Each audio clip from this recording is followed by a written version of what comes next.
Dear students, welcome in our channel. इस video में हम सीखने वाले हैं class 11 subject chemistry unit number 11.1 P block elements के बारे में। यहाँ पर हम सीख रहे हैं कि पी ब्लॉक्स के एलिमेंट्स क्या होते हैं। तो पैरियोडिक टेबल में ग्रुप नंबर 13 से लेकर जो ग्रुप नंबर 18 तक के एलिमेंट्स है, इन्हें हम कहते हैं पी ब्लॉक के एलिमेंट्स। अब इसमें भी जो 18 नंबर ग्रुप है ना, इसे कहा जाता है इनर्ट गैस एलिमेंट्स। तो इस ग्रुप को हम अलग से स्टडी करते हैं, इसलिए हम बोल सकते हैं कि ग्रुप नंबर 13 से लेकर 17 तक के जो एलिमेंट्स हैं वो हम यहाँ पर पी ब्लॉक के एलिमेंट्स में स्टडी करेंगे। सबसे पहले हम यहाँ पर देखते हैं ग्रुप नंबर 13। तो ग्रुप नंबर 13 के जो एलिमेंट्स है वो कौन कौन से एलिमेंट्स है। यहाँ पर फर्स्ट एलिमेंट है इसमें बोरॉन, सेकेंड एल्यूमिनियम, थर्ड है इसमें गैलियम, फोर्थ है यहाँ पर इंडियम और फिफ्थ है यहाँ पर थैलियम। सिंबल अगर इनके हम देखें तो सिंबल जो है इनके क्या है, यहाँ पर बोरॉन के लिए बी हो जाएगा, एल्यूमिनियम के लिए एल, गैलियम के लिए जी ए, इंडियम के लिए आई एन और थैलियम के लिए टी एल हो जाएगा। एटॉमिक नंबर अगर देखें हम तो बोरॉन का 5, एल्यूमिनियम 30, गैलियम 31, इंडियम 49, थैलियम के लिए 81। जो अबाउ प्रिंसिपल है उसके अकॉर्डिंग अगर हम यहाँ पर इलेक्ट्रॉनिक कॉन्फ़िगरेशन देखें इनका, तो जो इलेक्ट्रॉनिक कॉन्फ़िगरेशन है वो इस सीक्वेंस में हम यहाँ पर बनाते हैं। जैसे यहाँ पर एक का देखते हैं हम कि जो बोरॉन है उसका एटॉमिक नंबर क्या है, यहाँ पर 5 है। तो इलेक्ट्रॉनिक कॉन्फ़िगरेशन क्या हो जाएगा इसका 1s2, 2s2 and 2p1।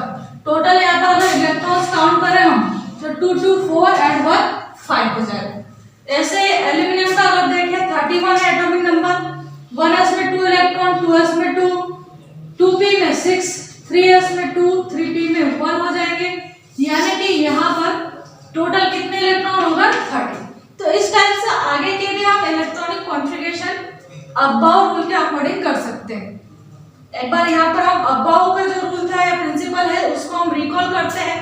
About principal के अकॉर्डिंग क्या कहा गया था कि किसी भी एलिमेंट के जो इलेक्ट्रॉन्स है वो हम हमेशा प्रोग्रेसिव एनर्जी के फॉर्म में फिल करते हैं, यानी कि बढ़ती हुई एनर्जी के फॉर्म में यहाँ पर हमें इलेक्ट्रॉन्स को फिल करना है। सबसे पहले हमें इलेक्ट्रॉन ऐसे ऑर्बिट में फिल करना है जिसकी एनर्जी सबसे कम हो। जैसे यहाँ पर जो 1s है इसकी एनर्जी सबसे कम है तो इसमें इलेक्ट्रॉन फिल करते हैं हम।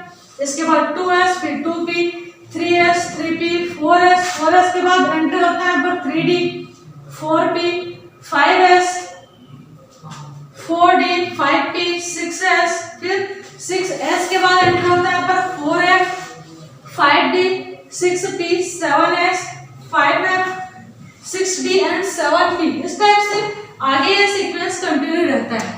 तो इसी सीक्वेंस में हम यहाँ पर इलेक्ट्रॉन्स फिल करते हैं और इस टाइप से निकालते हैं हम यहाँ पर इलेक्ट्रॉनिक कॉन्फ़िगरेशन।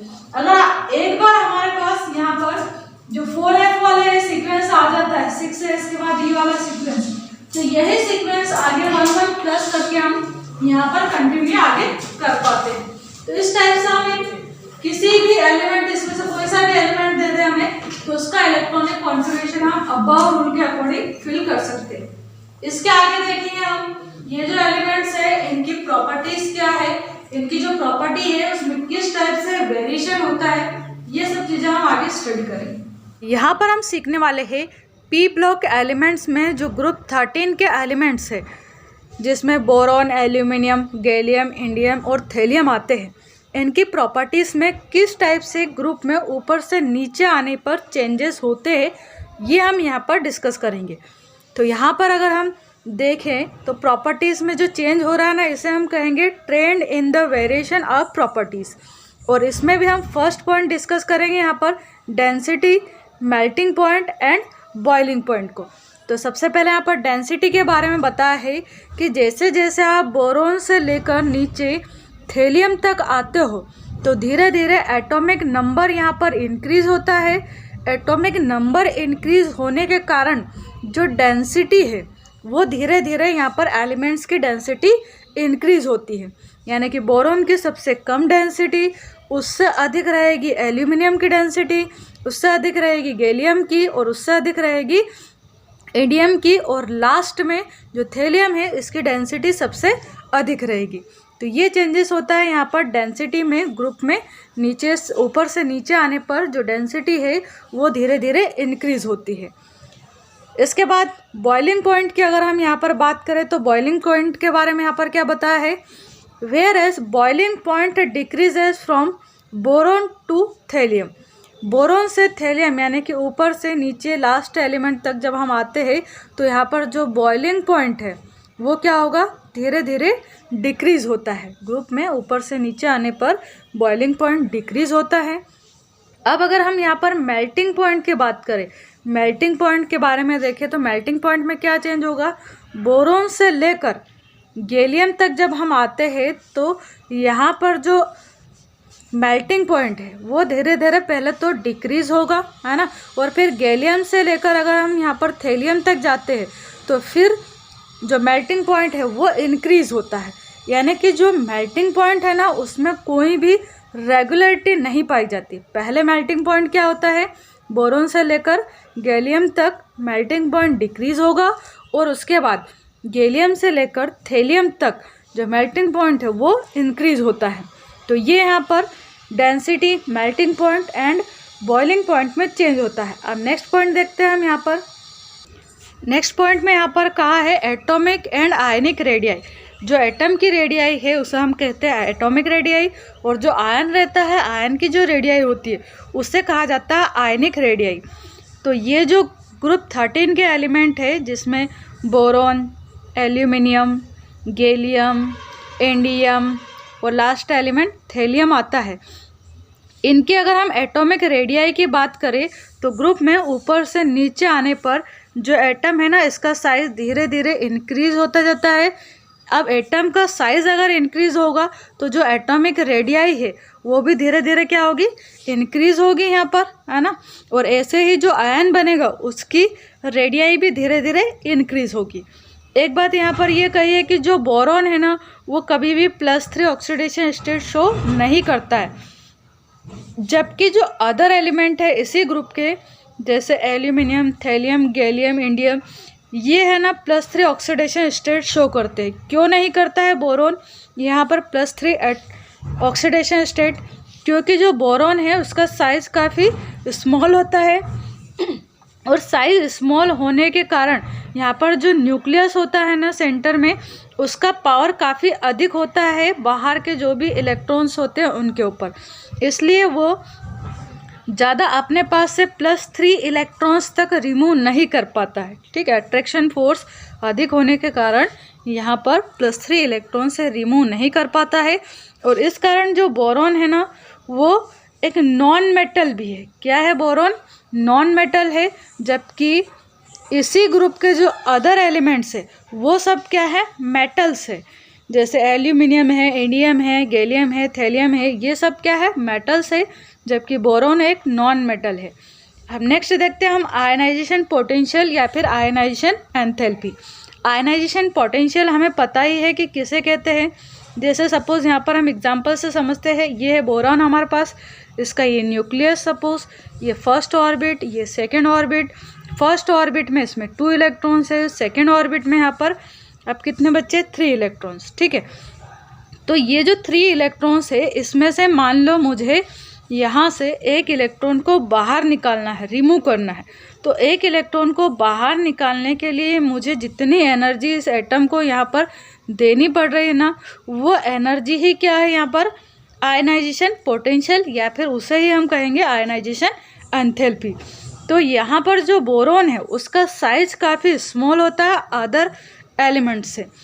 अब बोरॉन का साइज़ स्मॉल होने के कारण ये जो न्यूक्लियस है इसका पावर सभी इलेक्ट्रॉन्स पर बहुत अधिक होता है, अट्रैक्शन फोर्स अधिक होता है, और अट्रैक्शन फोर्स अधिक होने के कारण यहाँ पर जो बोरॉन है ना इसका सबसे अधिक आयनाइजेशन पोटेंशियल होता है। यानी कि बोरॉन से हमें इलेक्ट्रॉन रिमूव करने के लिए बहुत ज़्यादा एनर्जी देनी पड़ती है। जैसे जैसे हम ग्रुप में नीचे आते हैं, बोरॉन के बाद एल्यूमिनियम, गैलियम, इंडियम और थेलियम तक आते हैं, तो हमें धीरे धीरे यहाँ पर एनर्जी की कम आवश्यकता होती है, क्योंकि जो एटम है उनके साइज़ धीरे धीरे बढ़ते जाते हैं, साइज़ बढ़ते हैं, तो जो इलेक्ट्रॉन है उसका अट्रैक्शन फोर्स न्यूक्लियस से धीरे धीरे कम होता जाता है और फिर इलेक्ट्रॉन इजीली रिमूव हो जाते हैं। हम देखते हैं यहाँ पर इलेक्ट्रोपॉजिटिविटी या फिर मेटेलिक कैरेक्टर। तो मेटेलिक कैरेक्टर की अगर हम बात करें तो जो फर्स्ट एलिमेंट है जिसे हमने बोरोन कहा है, बोरोन की साइज़ छोटी होने के कारण अट्रैक्शन फोर्स अधिक होता है और जो बोरोन है वो क्या है यहाँ पर नॉन मेटल है।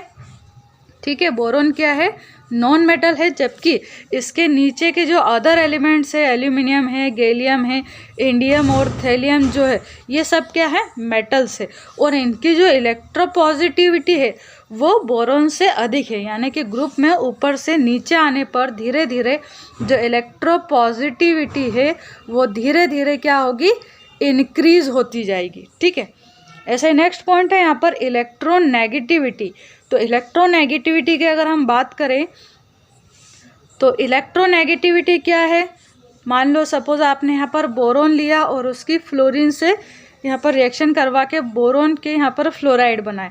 एक इलेक्ट्रॉन यहाँ पर बोरोन ने रखा अपना और दूसरा इलेक्ट्रॉन यहाँ पर एक इलेक्ट्रॉन यहाँ पर फ्लोरीन ने और दूसरा इलेक्ट्रॉन यहाँ पर बोरोन ने रखा। तो ये जो पेयर का एक इलेक्ट्रॉन है ना, ये अगर बोरोन अपने साइड अट्रैक्ट कर लेता है, इस इलेक्ट्रॉन पेयर को यहाँ पर अपने पास ले आता है, तो हम बोलेंगे कि जो बोरोन है ना इसकी इलेक्ट्रोनेगेटिविटी अधिक है। यानी कि इलेक्ट्रोनेगेटिविटी क्या है, एक कैपेसिटी है जिसमें कि कोई एटम या एलिमेंट जो बॉन्ड के इलेक्ट्रॉन पेयर होते हैं उसे अपनी ओर अट्रैक्ट कर लेता है। ठीक है, तो जिसका साइज सबसे स्मॉल होता है ना उसकी इलेक्ट्रोनेगेटिविटी सबसे अधिक होती है और जिसका साइज बड़ा होता है उसकी इलेक्ट्रोनेगेटिविटी कम होती है। तो ग्रुप में हम देखते हैं बोरोन से लेकर जब हम थैलियम तक आते हैं तो साइज धीरे धीरे क्या होता है, धीरे धीरे साइज इंक्रीज होगा। साइज इंक्रीज होगा तो धीरे धीरे जो इलेक्ट्रोनेगेटिविटी है वो क्या होगी डिक्रीज होती जाएगी। ठीक है, जिसका साइज स्मॉल है उसकी पावर सबसे अधिक है, उसकी इलेक्ट्रोनेगेटिविटी क्या होगी सबसे अधिक होगी यहाँ पर।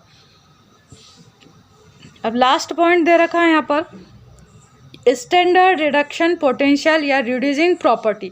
रिड्यूसिंग प्रॉपर्टी यानी कि रिडक्शन करने की प्रॉपर्टी किसकी कितनी है ये यहाँ पर पूछा है।